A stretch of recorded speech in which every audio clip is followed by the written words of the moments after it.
MuleSoft Meetup group, session 71. Today's topic is understanding hyperautomation. So before we start, we have a safe harbor statement. Both the speakers and hosts are organizing this meetup in individual capacity. We are not representing our companies here. This presentation is strictly for learning purpose, and we do not hold any responsibility that same solution will work for your business requirements. And this presentation is not for promotional activities. Housekeeping. So we are recording this session, and the same will be uploaded to YouTube page within 24 hours.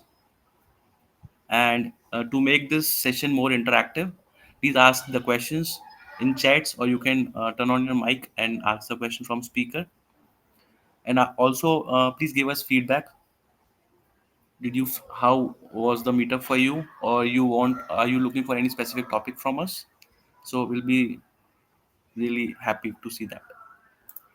Organizers. So Jiten Bafna, Senior Solution Architect, and myself, Nitish Jain. Jackie, you want to take this up? That's like I can skip my introduction. Like, yeah, Okay. I've already gave multiple times. Yeah. Yes. Thank Okay. Okay. Thank you, Jackie. Okay, I'll quickly move on to our speaker today. So, yes, D. So we have Digital D, aka Dine Kelser today. So, yes, D, you can take from here. Okay. Well, welcome everybody. This is really great to be here with you all you. today. Diana, can I ask one question to you? Yeah. It might be funny question. So why you call like digital D? Yes. Yes. I am called Digital D because years ago when I was first really starting in IT, that became my nickname was Dee Dee. And so when I was always into computers all my life, as in high school and college. And so it turned out to, instead of being Dee Dee, it turned into Digital D. And especially when more of our presence was online and virtually, it just kind of fit. That's where it came from. It started off as a little nickname, and so it stuck. Yeah, yeah, that's a nice name. Like, Yeah. So it's really kind of been funny, to stick with me all my life as I've been through the IT industry from years and years ago. yeah, But yeah. So a little bit about myself. I do like adventures. I do like challenges. I love to travel. My husband had bought a new motorcycle, and I had never ridden a motorcycle ever in my life. And so I took the challenge that I wasn't going to be left behind while they went off and rode on the motorcycles. We live in the mountains of Tennessee. And so there's a lot of beautiful back roads and mountain roads along streams and, through the mountains. It's just beautiful. But I was going to be left home because I didn't know how to ride a motorcycle, and I didn't want to ride on the back of his motorcycle. So anyway, I took the challenge, and for the first time ever, drove a motorcycle, learned the gear exchanges and everything. So that was my new big challenge this year, and I achieved that. So I also have my driver's license permit for the motorcycle and all that, but it's just fun. So if you've never, there are times when we are faced with a challenge. One of my challenges was to take on also instructing both architect classes. I had been teaching the platform architect class as well as all of the other MuleSoft courses, but I had not done the integration architect class nor hyperautomation. And so last year, that was the challenge. So when we face a challenge and we're looking at a goal, that goal is not always easy. It can almost make you feel a little sick. Now, the motorcycle didn't make me feel a little sick, but it is a little nerve wracking when you're riding on mountain roads that are very curvy and everything. But when it comes to a goal that we set, we want to, really embrace it, be determined, have a mindset of overcoming, and just really set our goals to that.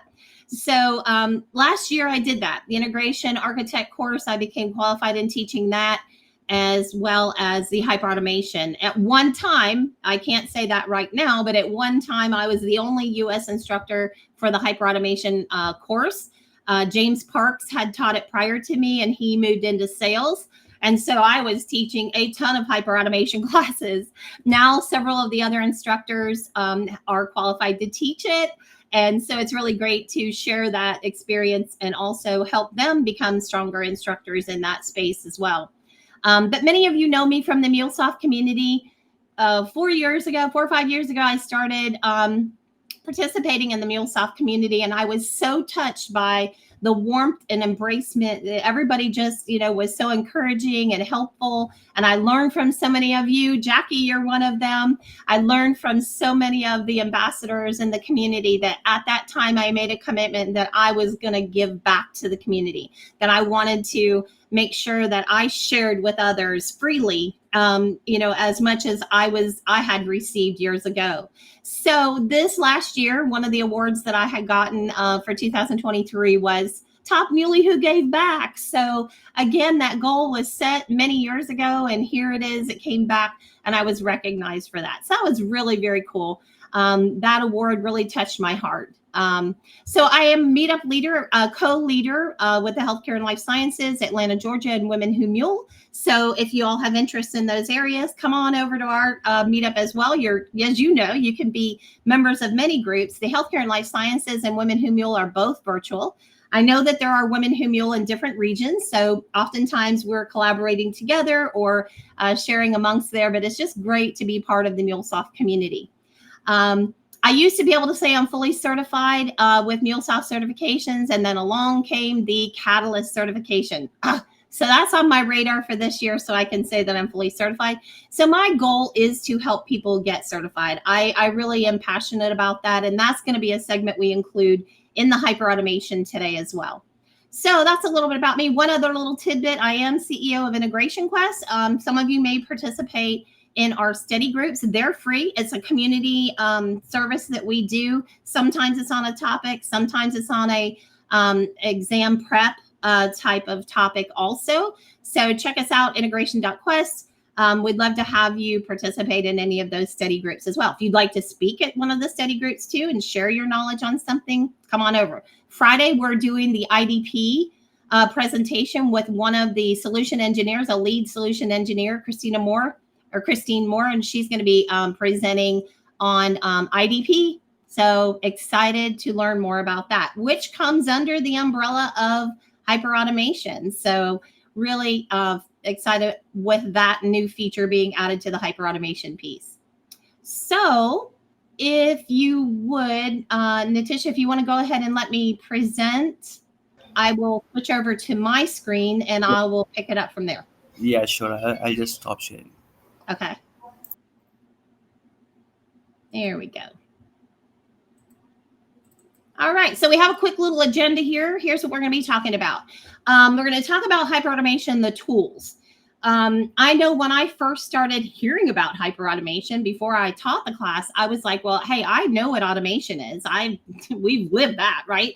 But what is HyperAutomation? Exactly what are we talking about here? So I'm going to give a little clarity on that also.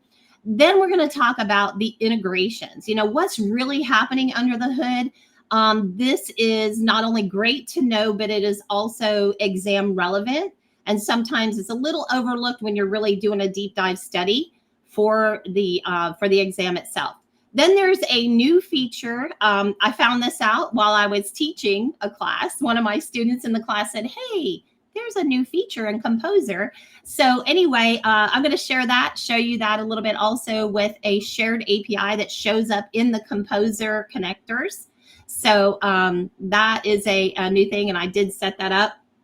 Also, too, then we'll conclude with the exam tips. Now, I'm going to be sharing the exam tips throughout the meetup as we go forward, because I do think there's a lot of value also in, as we go through each segment along the way. Okay, so if you have any questions and you want to unmute and ask those questions, feel free. Okay. Now you're going to see a use case that we use for a lot of our integration quest training and stuff like that, things that we do, which is centered around healthcare. I'm going to do a snapshot of that here real quick. Let me grab this one here. Okay, so this is, I'm just going to superimpose this over top of this. This is a little story about a grandmother. And this is where we lead into our use case because it's kind of cool, kind of high tech. You know, this grandmother, her son, she lives alone, and her son wanted to make sure she was going to be okay. You know, because she's real independent. She wants to live alone. Sounds like me. When I get to that age, I think that's going to be me. But anyway, her son's got her a smartwatch. You know, because they want to know she's okay, right? And so they set it up to where if there is any, you know, if she falls or she's not responding, her smartwatch is going to alert 911, right? So this is the whole story behind it. Her name is Naomi. She does fall. She, you know, and she's knocked out.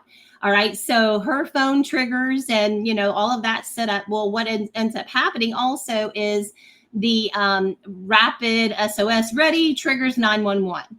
Okay, so again, think of all these, you know, pieces that are happening here. Intern 911 calls EMS, gets the ambulance on the way. Okay, so EMS is on the way. A lot of times they can, you know, they can also pass on to EMS her critical health information because that's in her health record off of her when her smartwatch triggers to her phone, that information is superimposed over into EMS, the 911 center, and then EMS gets that data. So they know her health conditions before they even get to her house. And so once they get her, they pick her up, they run her vitals, all of that information then is sent to the emergency room through the EHR.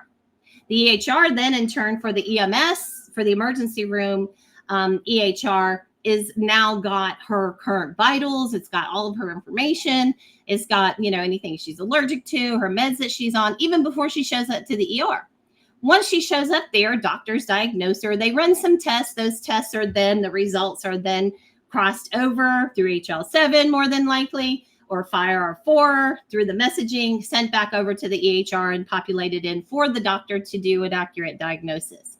Radiology as well, whatever the case may be. They check her out. Long story short, she was trying to change a light bulb. She fell off a stool. She was knocked out for a little bit. She's going to be okay, thankfully. But, you know, if it were not for integrations, if it were not for automation, if it were not even for HyperAutomation, if you think about it, because HyperAutomation is a broader view of interacting with many different systems as we see here. If it were not for that, that watch would just be a simple timepiece. But no, as a result, this watch is actually an integration piece that supports the automation and the HyperAutomation all the way through. So it's a really cool use case that we use through a lot of our materials that we do. And you're going to see a little piece of that. So if we look at this, we can see that the integrations, now if we this true story, there's actually an AS400 at the hospital I used to work at. And I know that it's a legacy system. I have medical records on that system. Okay, so in our integration world, I know that that system could be unlocked. It's not at the present time, which they're doing a little bit better. They've got some things going on there, but that was like 7 years ago when I was there. But at any rate, this legacy system can be unlocked through MuleSoft and allowing us to interact with the data from that system to support creating information through Composer that might be also, you know, through health records passed over into Salesforce, Health Cloud. We can also have the EHR systems integrate with that. Many of you might have already experienced the healthcare accelerators and know that you can interact with Epic and I'm forgetting some of the other health record, electronic health record companies, but they will integrate with them, you know, through the accelerator. So that is part of a view. We have the integrations that support the automations that support the HyperAutomation. Okay, so it's kind of in stages, but how do we know what tool to use to facilitate the job that we need? Now, every use case is going to be different. Every focus is going to be different for that use case. They may be in a growth pattern. They may be starting small. They may be wanting to grow from there. So there's no real rule of, oh, you've got to do it this way. There's many things we have to take into consideration. We know that when we're on projects, we know that, oh, they've got, this is their deployment model. They don't have Salesforce, or they use NetSuite, or they use this or that, so whatever they're currently using is going to be part of our solution. So how do we know? We want to look at the different tools that are available for us for the specific job. And again, this is going to, provide us with an overview of some of the main tools that are players in the HyperAutomation pieces. And they're constantly adding more. The IDP, the intelligent document processing. So all of that is going to be changing things even more in the HyperAutomation space. But to start at the top and look at each of the tools, this first one we're going to address is part of actually Salesforce. It's in Salesforce flows, and it's a special kind of a flow. It's an orchestration flow. Okay, so this is flow orchestration. And what it allows for us, and I'm going to give you a deeper view of what it looks like when you're using it and setting it up. Flow orchestration is going to allow within a Salesforce organization. So that is its limitation. It's within a Salesforce org. Okay, it's a Salesforce product. And so within Salesforce, what flow orchestration does is allows you to set up different stages with steps. And these steps allow interaction, either a background step of an action that's going to occur, or it's going to be an interactive step. And that interactive step may be waiting for a group or an individual or part of someone, from a given team to interact with that step for approval or, confirmation or whatever that step is requiring. So it pulls together, a business process very nicely as it is going along. Now, within it, even though it is a flow, it is really tagging or using those steps as actions to trigger a flow or invoke a flow, which brings us to Flow Builder. Again, this is in Salesforce. So this is going to be where we can create different flows that will produce different business processes. For example, going through and getting records like patient records. Are one of the use cases we use is the ambulance service has transported, they've got a list of all the patients they've transported for the day.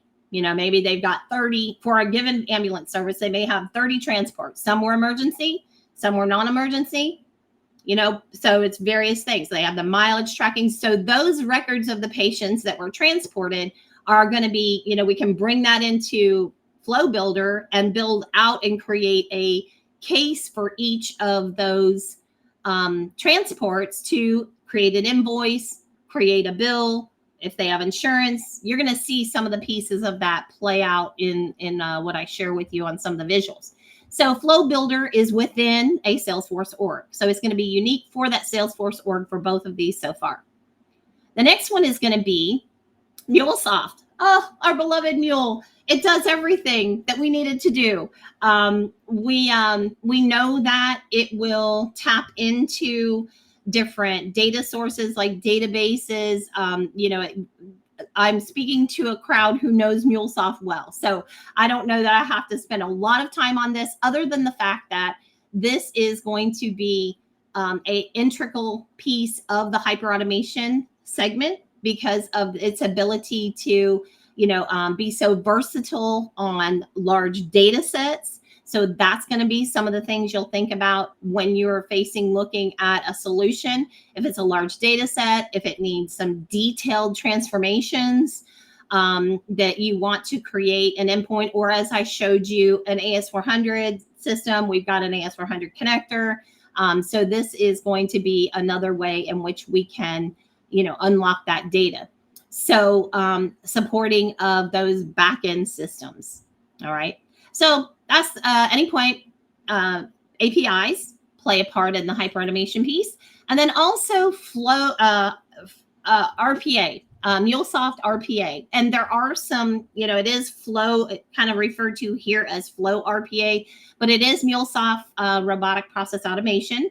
And this is the segment whereby we would use this tool if it does not have an API. If it is a website or a document, you can scan, even a CSV file, so there's a lot that RPA will do. It can scan a page, it can do the optical character recognition, and also to the IDP, which is brand new coming out, that does fall under this category. So in regards to this, again, we want to remember this is when an API cannot be used. A website may not have an API. We're actually using, it's kind of funny because we were talking about building a use case around this. Is the platform we use for some of our classes is a website that doesn't have an API. So we're like, oh, there we go, we can use RPA. So that's when you would be focused on that as a solution. And again, we'll share some details on that. And finally, this one doesn't label it as Composer, but it is Composer. And these are, this is a low code solution that allows, business users to come in and use the pre-configured connectors that are available. Now, the strength of Composer, and this is where it feeds into some hints as far as the exam is concerned, is the strength of it will allow us to, have a BA or, someone who is just popping in onto Composer and easily building out a solution without having to have a lot of technical understanding of those connectors and other than the configuration for those connectors. So this is a very low code tool to use for that solution. Another thing that it does very nicely also, and is the ability to connect to multiple Salesforce orgs. So if you had one org or NetSuite, you had data you needed to, be able to synchronize from one system to another, Composer does that nicely. Now we know we can do that on MuleSoft too, but MuleSoft that's going to be very technical. That's going to be someone who needs to understand how to, create flows in MuleSoft. And if they don't have that knowledge and they don't have that understanding, so we're talking about the difference between low code and pro code, having to build out that code. And those of us in the room that understand MuleSoft, we're like, we can write those flows. We've got that. But there are people who don't have that understanding. So this is that low code business users approach for some of that. Okay, so a lot of times I get asked in doing coaching, because I, help people and coach to help them get certified in the HyperAutomation Specialist certification. How do we know which one to use? Well, my friend James Parks, and for those of you who know James, be sure to give him a pat on the back. He created this spreadsheet. I'll be glad to share it in its entirety with everyone after the meetup. In that, what is going to help you decide what you're going to use in given situations. So again, big data processing, that's going to take you to any point platform. Things that are happening in a single Salesforce instance.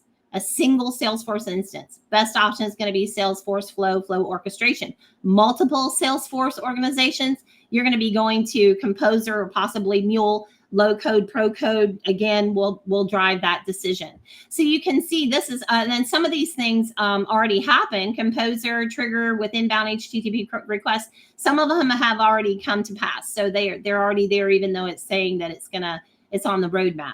So again, some things even you'll see are possible, but is it prime? Is it the best solution? And a lot of that will be driven by their strategic initiative.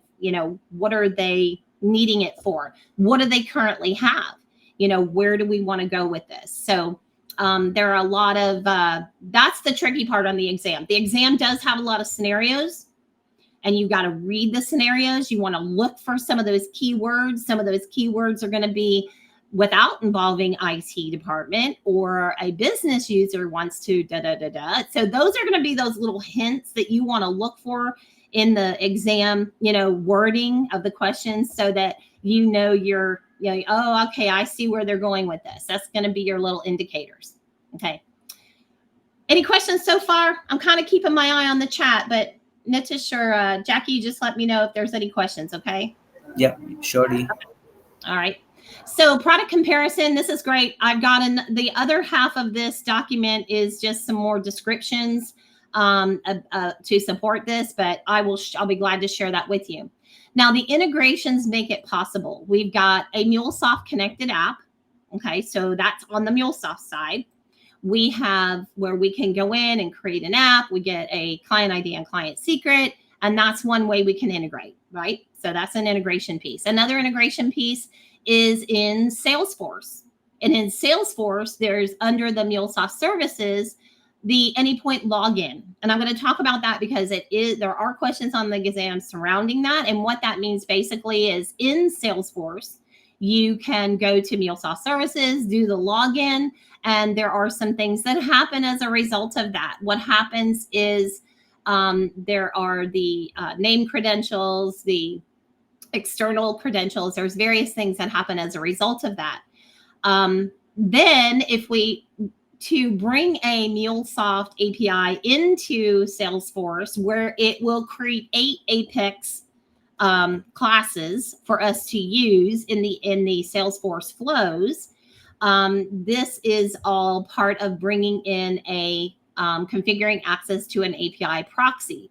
So our API proxy, when this is a second step, and again, details coming. Second step, we have to define our name credentials of what we want to, how the authentication is going to happen, the permission sets.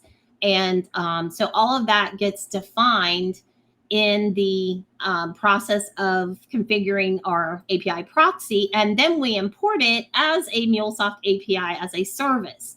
So then any of our endpoints in our API, our get patients, our post a patient, get a patient by ID, update a patient, all of those endpoints now are available in Salesforce, and an Apex class is created. Okay, way cool. First time I saw it, I was like, what? This is awesome. Okay, so it used to be a little more challenging, but it is now very streamlined in some ways, but there still is some manual configuration that we have to do, and I'll show you that. Some things happen automatically when we log in up here, but other things we have to do ourselves. So I'll give you an overview on some of that. And then the Composer Shared API is a new little segment that happened in Composer. And so in your Composer itself, instead in the past, we would use the HTTP connector, but you can also have shared APIs in there. And that was, I think, came out a month or two ago. I'm not sure when it came out, but it was a relatively newer type of thing for Composer. So anyway, that allows us to have it as a connection in Composer. And again, I'll give you a view on that. So, all right. So these are the integrations that make it possible. What's the work that's involved? On the MuleSoft side, on Anypoint platform, we've got to go through the entire lifecycle of the API. So we got to design it, publish it to Exchange, use it in Studio, create an implementation, publish it to Cloud Hub. You guys know this. This is nothing new. But a couple of things that we have to make sure that we have set up for it to be used as an integration for Composer and Salesforce is it's got to be running on HTTPS, which most of the time we would, right? And then it also needs to be secured. So we have to have a policy on it for authentication of some kind of authentication.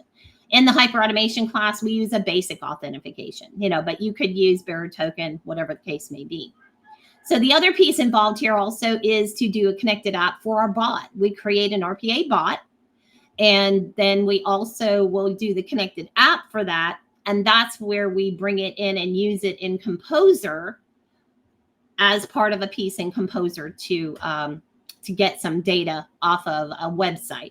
Okay, so I've got two use cases I'm talking about here. One is in the EMS realm, and in the EMS realm, we're getting data to process in Composer as far as that's concerned. Okay, so you all know the life cycle of an API. I'm not going into great detail on that. And also to the players that take part of this: API manager, secrets manager, RPA manager. Now, if you're not familiar with MuleSoft and you're taking the HyperAutomation class, because I do, or HyperAutomation exam, I do have a lot of people that are in, coming from the Salesforce side or brand new to Mule. You've got to know this for the exam. Okay, you've got to know the life cycle of the API. You've got to know what where you do different things, what it means, what's actually happening. Okay, so FYI, I know I'm talking in the Mule community, so I'm not worried about y'all. But for those of you who, if you're watching this later and you're not familiar with MuleSoft, you need to know that. You need to know it. Okay, and you need to know API-led connectivity principles, the experience, process, and system APIs, what they do, what they're used, understanding those tiers. Okay, so that's also part of this exam. RPA manager. Okay, so now let's look a little bit about RPA. And I do have, I thought I had myself logged in. Yeah. Okay, so we have RPA manager is part of MuleSoft. And when we go into RPA manager, I wonder if I've timed out. Yep, I have timed out. There we go. Okay, so now RPA, and by the way, these integrations, hats off to the engineers behind the scenes. I know I have had several in some of my classes, and I always give you kudos for how you have streamlined the access into RPA and Composer and IDP. So it's really amazing how these used to be outside. We had to access this differently in the past. Anyway, thank you. Always making it better. So RPA manager, when we go into RPA manager, this is the hub. This is where we start working on the life cycle of a RPA process. Okay, so you would determine, what is needed for a given process.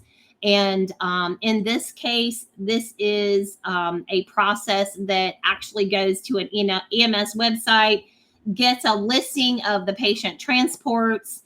And so in this whole process, you would do an evaluation to see if it is of value to run this process. So there's there's a life cycle for the RPA processes that you want to be aware of. And in the courses, we go through all of that. This is a great slide so that you can identify what products are used at different life cycles of the RPA process. So there's RPA manager, as I showed here, and basically you would come in and start with an evaluation process and go through, and let's see if we can peek at one here. Evaluation process, you go through and do an evaluation based on, is it going to be valuable to do this process? Is it a good fit? You do need to know these qualifiers and benefits, also what they mean. So again, that's the first iteration of the life cycle of an RPA process. Then we go into the design phase, and we actually design out the steps. I'm not going to go deep into the step by step, but I do have some videos if you'd like to ping into them for some more detail on that just kind of explain, that step-by-step process. But in the design phase, you're doing the RPA manager, but you're also using the RPA recorder to track exactly what that process needs to do. And then it goes into the builder. Now, the builder is where we will give the bot step-by-step instructions. The toolkit over here is extremely vast on all the various things that this bot can do. Optical character recognition, getting into Excel spreadsheets. That's just mentioning a few. Interacting with web pages, gathering the data that it's needing, etc. So very, very vast on this. When this iteration is complete, then we go down into testing it. That's where we actually take and install a bot. We get the bot ready to be ran in an environment, and then we test it. And all of that is using the RPA bot in RPA Manager. Once the test is successful, then you can promote it into production. So all of these, the design, build, test, well, evaluate, design, build, test, production, all of those are part of the life cycle stages of this bot. So after that, there's ops, and ops is where you're going to support it, be able to, know ins and outs. So if you're studying for the exam, I would get hands-on in this. That will help you to have a better understanding of all of the different components of this, even in the bot management, checking out the bots, seeing what's running, what's not, and being a little more familiar with this. I don't think there's anything in my backlog right now. Yeah. But you can see the different life cycle phases here as it goes through its life cycle through there. So again, high level explanation on RPA. Again, its usage is if there is not an API, if this data or this site is not got an easy way to interact with that, great solution as far as that's concerned. The other aspect of it is to be sure to also get a deeper look into IDP. And I have not gotten into IDP myself yet. So anyway, back to in the RPA segment, that brings a lot of detailed availability based on, systems that don't have a way of interacting there. And the next tool we'll talk about, because this part of the MuleSoft piece, is MuleSoft Composer. And I believe a lot of people are very familiar with Composer in that you are able to interact with any of these pre-built connectors. Again, there's the shared API here. So that is a new thing that, again, we can have available inside of Composer. But let me come out of this one and jump into Composer. And again, available from your Anypoint platform account, allows you right on over into, let's go to this one.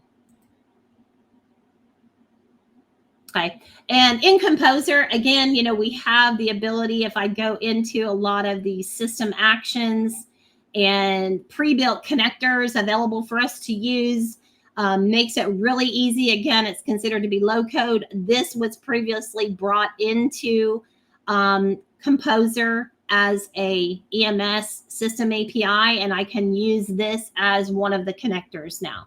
And so to do that, the connections, I can bring that in, and I ended up using this as, where is it? Let me see.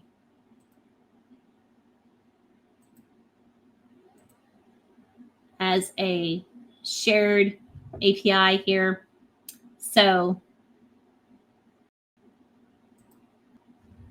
in addition to some of the other connectors already created, but it allowed us to build out that connector to use directly into our flow itself. So having that integration piece is the other element that's been added for those integrations, understanding under the hood what's happening so that it's now available as one of the connections in Composer. Okay.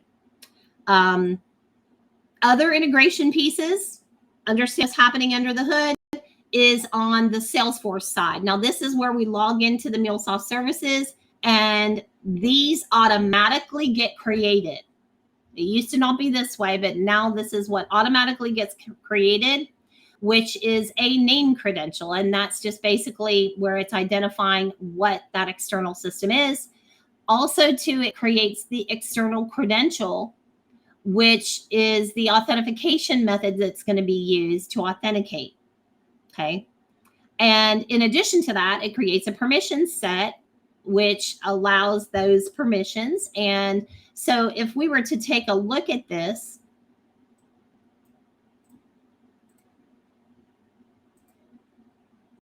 this has automatically occurred under MuleSoft services. And here, when I did the login, all of this got established here. Okay, and if I go to named credentials, I will see that this automatically, the MuleSoft Anypoint Platform entry automatically got created. Okay, and again, exam relevant, you need to know this. You need to know that these automatically get created for when you log in to Anypoint Platform from with your MuleSoft services. Okay, so as it does, again, what is happening under the hood here is those components. So if I go here, I can see this is the name credential. So this is what it's called. It automatically got generated. Then it automatically created an external credential. If I go to that, it's going to show me what kind of authentication method it is. Okay.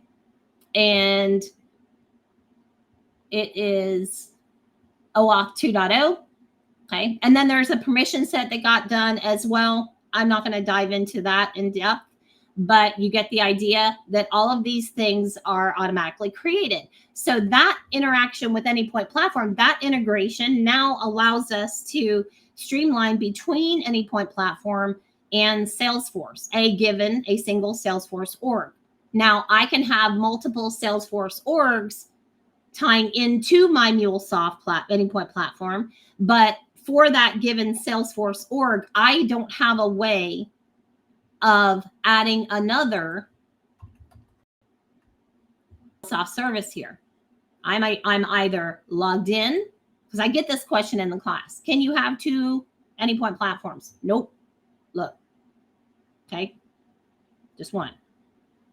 I don't know what the future's plans are. They're always surprising us. So we'll see. All right. Then the next step is I have a secured API on Anypoint Platform that I now want to bring into and start, having it be available and then use it as a service. So I now have to do this step by step. I have to go out there and create an external credential first. That's telling it what kind of authentication method it's going to use. Secondly, I name it. I have it as a name credential. So I'm going to name it. But then I also have to go out there and I have to set the permission sets. Okay, based on what I previously set up for the authentication. So you have to do those steps manually at this time. Again, I don't know what their plans are, but that's how you have to do it at the present time. Then we bring it in as a service. Okay, we bring in the. Let me see something really quick. Yeah, then we bring in the, so this is manually configuring for the API. The next step is to bring it in as a service. So that, let me grab here. Okay, so here is the imported MuleSoft service now. And I've got this system API here. I've got EMS system API. And there are steps to do this one also. And so once you have this brought in as a MuleSoft service, now I in turn, and this is version specific. If my API has if I, on the MuleSoft side, if I make modifications to it and it has a new version number, then you would have to add that version number into Salesforce as a service. Okay, so you could decommission the other if you wanted to. But what it does is all of those endpoints are now brought into Salesforce. Okay, but what does that mean? All right, so here is all of my specification. This is my specification that's been designed, and it's got my parameters, it's got my outputs, it's got what it's supposed to look like. So when I am looking at this in Salesforce Flow, because that's where we're going next. Once that's all established on Salesforce, then we come in here and I can get those patients. And I can look at the details on the configuration for this. Come on, behave. So this get patient action is actually using the Apex code that was generated when I brought that API in as a service. Okay. And come on. It's going to make me log in.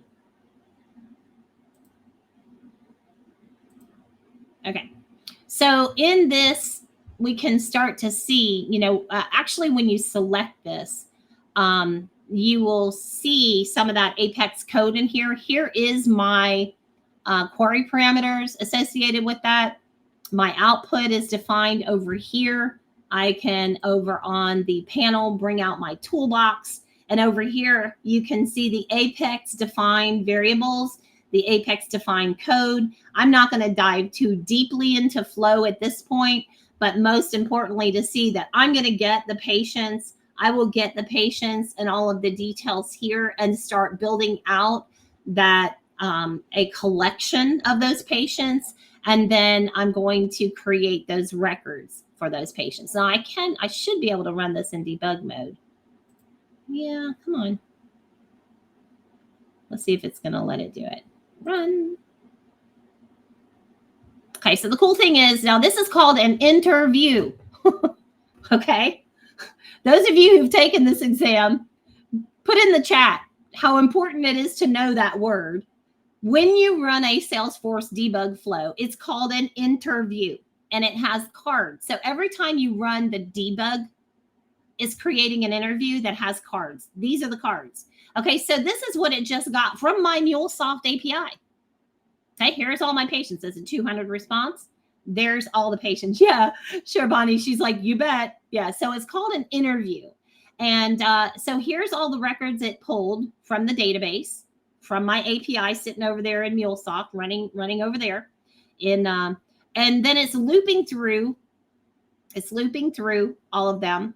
And then there's an assignment. This is like your data weave mapping. This assignment is going to map data over. So you can actually see here, it's really pretty cool. You can see the name of it that it's been given in the loop, and then you can see the name of it that we've given it as a record. Then it goes through the loop and it adds the all of the patients together, and then it creates a record at the end here. It failed to create. For what reason? Oh, duplicate. Yeah, I've already ran this before. So it's like colliding with some records already there. So really that needs to be set up a little bit differently where it's going to sync it. But at any rate, you can see that, what's happening in this flow. A couple things I want you to think about. We brought data in from a MuleSoft API that is a system API in front of a database. We just used it here inside of Salesforce. Okay. Now, the next level up from here is, there's the mapping. And we'll share this presentation. That shows the mapping. The next step is flow orchestration. Okay, so now when we go to that next level of the HyperAutomation, this is where a conductor of an orchestra is standing in front of all of the musicians, and they're going to go, okay, ready, 1, 2, 3. You guys start, you do this, you run in the background, you do. That's what orchestration is. Orchestration is at the level of interacting with and connecting all of the different activities together.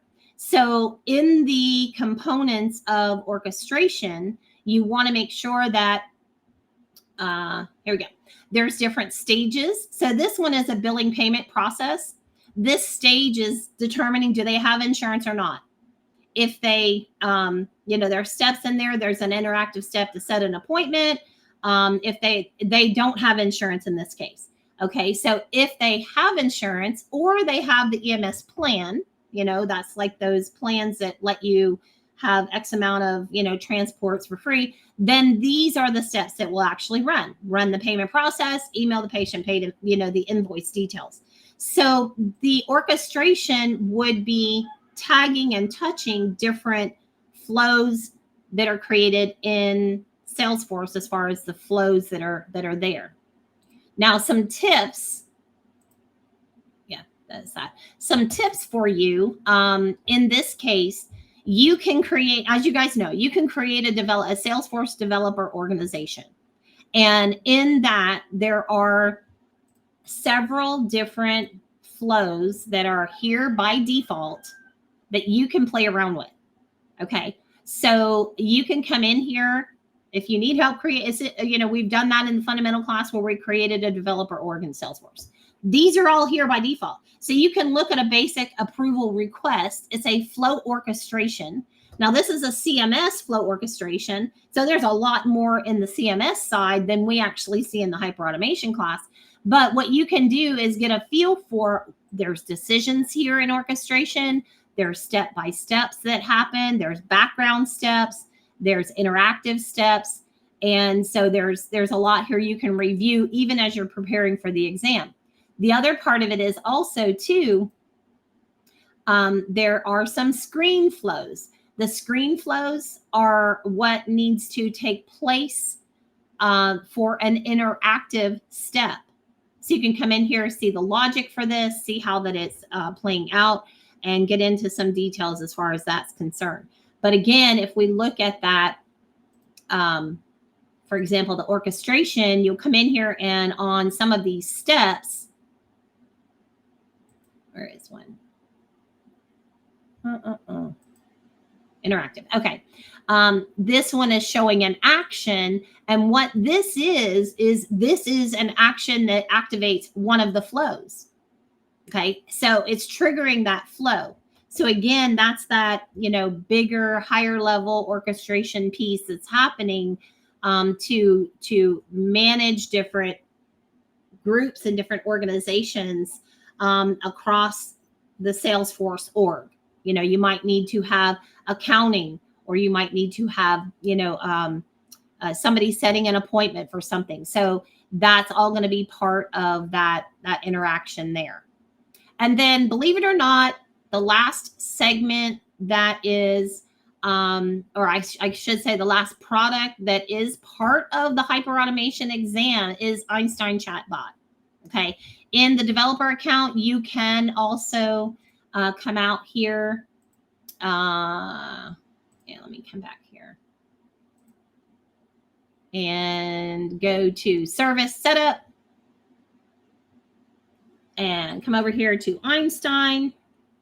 Now this is not AI Einstein. Okay, this is going to be Einstein Chatbot. There it is. And so if you wanted to get in here and work with the bot, you can come in here. I thought that I had one in this account, but apparently not. So anyway, you would come in here, create a bot, and then what this will do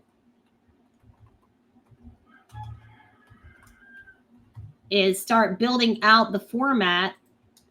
Let's see, order pizza, order drinks, and order dessert. I don't know. I guess I'm hungry. Here you go. And we'll let this complete. But what you'll see happening here is you're going to have menus. You'll have different panels. You'll have ways that you can do interactive questions. Some of them are static questions. Some of them are dynamic. You can do actions of calling Apex code. You can call flows. So again, from Einstein Chatbot, you've got a lot happening, and that's that customer experience. That's that interaction with the customer where maybe a patient can come in and see if their bill has dropped for a transport, or, what's happening with that, or they need to create a case because something's wrong, so there's a lot that can be done in Einstein Chat. Okay. So anyway, you've got these at your fingertips. You've got these at your fingertips where you can come in here and work with them under a developer account. Okay. So play around with that. There are a few questions on the exam in regards to Einstein Chatbot. Okay. So HyperAutomation exam objectives, everything I've talked about here. What do? Get prepared. Things have changed on our LMS. Our practice exams are no longer there, but there's a new plan that you can do now. So a lot of this that we had before is changed, but I wanted to show you what we had before so that you would have an idea. Now let me show you where it is now. I think I've got it here. Yeah. Okay. So to locate the exam now, you would want to come into Trailhead. I'll start dropping some of these in the chat for you. Okay, so it brings you to the page of the HyperAutomation Specialist about the exam. Get the exam guide. Okay, that's the first thing we're going to look at. Let's open that in a new tab. The exam guide is going to be everything about the exam, how long it is, the questions, about the exam, 70% pass rate. It's a 2-hour exam, 60 questions. Average yourself for 2 minutes per question. Okay. And here there are 2 links. It's also back on that other page.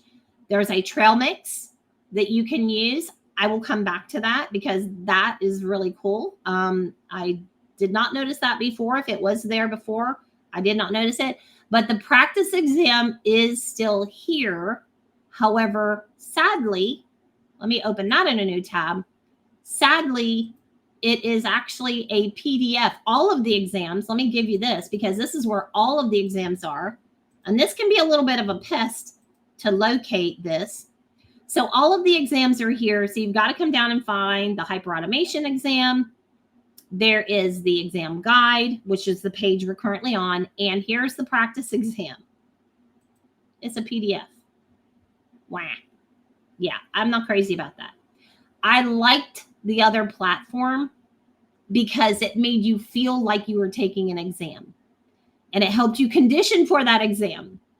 So I share this with you to say, remember you have 2 minutes for every question on average. Some are going to be take less time than others, but I don't want you to, when you get to one of these questions, it's super long and you've got to figure it out. Don't take too long. Mark it for review and come back to it because likely you're going to get some questions at the end of the exam that are going to be easier. And I want to make sure you get all the way to the end. I've had people tell me they couldn't get to the end of the exam. And that's really unfortunate because there's probably some questions at the very end that may be a fast answer, right? So be sure to watch for that. The other thing is as you're getting comfortable with some of the questions on here, don't memorize these answers. Okay. There are questions on the exam that look a lot like the practice exam, but they've changed the wording just enough to where the answer is different. So be careful. Don't just go, oh, I remember that. I remember that. It was this. Well, no, don't count on that. Okay. So some of them are pretty straightforward. They've got them organized by topic, which is good. So this PDF is fairly good. But at the very end of this PDF, it appears to me, I have not validated this. It appears to me that at the very, very end of this are the answers. Now, I've not double checked them, so I can't say for sure. Okay. But it sort of looks like there's the answers, but there's a lot of A's. Somebody brought that to my attention. They're like, there's a lot of A answers. Is that right? I don't know. I've not checked them, but this is what's new. Oh, Nitish, yeah. Excited to hear that. Okay, so this is where you'll find the practice exam. Now, the other piece I wanted to share with you is this trailhead. Okay. And this trailhead is actually pretty cool in that you will go through every segment, exam topic 1, automation and endpoint usage patterns. So you will go, oh, that's going to take you to Catalyst. There's different trail mixes kind of to help guide you if you need to review certain areas. So it's going to link you right over into the trail mix that will help build out any areas that are challenging for you. Okay, so there you go on that. So, folks, that kind of wraps. Let me see. Oh, I have a few questions. Awesome. All right, so these are questions from the practice exam, the way it was structured before. Let's test your knowledge. Any airlines wants to improve their customer service by integrating their reservation system, e-commerce, and Salesforce. They want to build reusable components using the API-led connectivity approach. What the API needs to provide access to back-end databases. Which API layer meets the requirements? Which one? System. Anyone else? Namrala? Yes. System API. Yes. So again, watch for those keywords, but this is one of those exam questions that I warn you about because they may change the wording just a little bit on the real exam and it's not going to be the same. Some of them might be as easy as this. Again, I recommend you read this question as you're taking the exam first. Read what they're wanting at the very end. Then go back and read this at the top. What MuleSoft tools should be used to build this solution without the help of IT? What do you think? Without the help of IT, we're talking low code, right? Yep. Low code. Yes. Venkata, yes. Composer. That's right. Yeah. Okay. This one's pretty easy. One more. There's one more on here. Oh, this one. Okay. This is on the practice exam. I do want you to make sure you remember this because it's nowhere in our material. It's nowhere in our material. Okay. What is the allowed completion period of time of an RPA process when you're invoking a process from Composer? So what are the limitations of the timeout for Composer? Does anybody know? Timeout for Composer. No, not C. Timeout for Composer. Anyone want to guess? It's not C. It's 3 minutes. It's A. It's not, and that's not in our material. Another one I want to show you real quickly, and then we'll wrap, is, there we go. All right, another thing to watch out for here is in your, let me create a new flow real quick. In Composer, the trigger time in Composer, or I should say the scheduler in Composer, I want you to tell me, do you see any way here that you can do a cron or custom? Anybody see a cron or a custom here? No, we don't. The least amount of time on the trigger on the scheduler in Composer is 15 minutes, and the max time is 30 days. Okay, and there's values in between. You got a 1 day, a 7 day, whatever. But the minimal scheduled time in Composer at this time is 15, and the max is 30. Okay, so that's kind of some of my tips. Any questions? Otherwise, my presentation is complete, and I will be sharing and pass that back to you, Nitish. Back to you. Now, I know you said you had something to share, right? Yes. I do. And yeah, people who are there in call, they'll be very happy. But before that, thanks, Dee. It My was a pleasure. really great session. And yeah, like we just read every day automation, RPA, but we need always someone to show us what exactly it is. So thank you so much. My pleasure. So Yeah. anyone, yeah, please. Thanks. It was a really awesome, wonderful session, and we got some deep insight about RPA, MuleSoft Composer, and hyper automation. Thank you so much for the session. Thank you. My pleasure. My pleasure.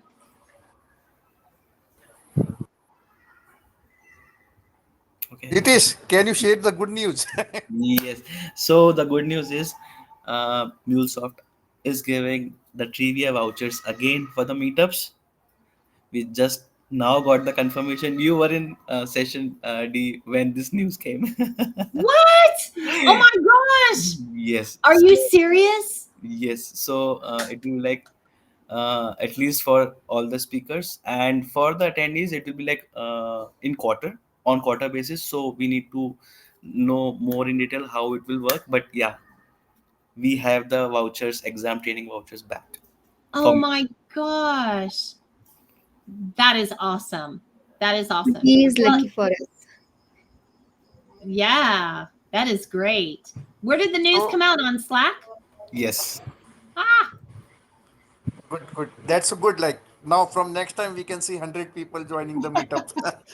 You know, you're right, Jackie, because didn't it drop quite a bit when we quit doing that? Yeah. Right? Yeah. It's not quite a bit. It's like the drop number is very heavy, you know. Yes. Yeah. Yeah. Oh my gosh, that is awesome news. And because like what happened, like presenter also doesn't like to give the session if the people are participate are the lesser, right? If there Yeah. is a more participant, it also motivate the speaker. Oh Yes. yeah. Well, you know what? When I first started speaking at the um the very first meetup that I spoke at was in Charlotte with oh goodness, who was meetup leader at that time? Um but anyway, they were that's how I ended up speaking at many different meetup groups so that I could get my classes to be certified. That was my college funding, right? That was like my scholarship. Yeah. Yeah. Yeah. Oh So, my gosh. That I is so have great. I have completed all my certifications using with trivia vouchers only. same here. Yeah. See, so many of us built our career on that. And then when it went away, it was like, oh my gosh. And let me tell you, as an instructor, that is very helpful to see individuals being able to come to those classes because you know you see the price tag. They're not they're not cheap.